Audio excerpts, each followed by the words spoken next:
Sori tää valaistus. Tää puhelin jotenkin lakittaa ihan liikaa. Ja niin, mä päätin tehdä nyt tämmösen 10 faktaa itsestäni videon. Elikkä ensimmäinen fakta. Mun nimi on Emilia Riikonen. Toinen on 12 vuotta. Kolmas.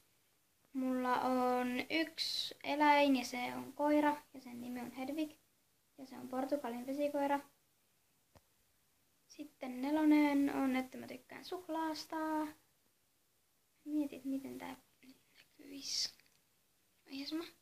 Sitten 5, mä asun Oulussa. Sitten 6, mun lempivärit on turkoosi ja pinkki.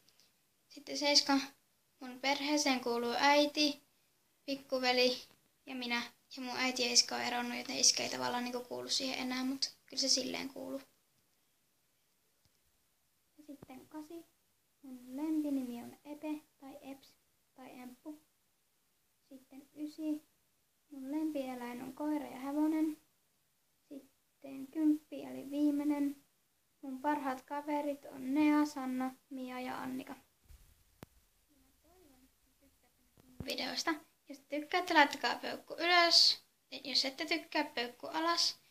Ja sitten te voitte kommata jotain, jos te haluatte. Ja sitten toivotte, niin mahdollisimman moni tykkää näistä videoista. Mutta juu. Eipä mulla muuta. Nähdään seuraavassa videossa. Moikka!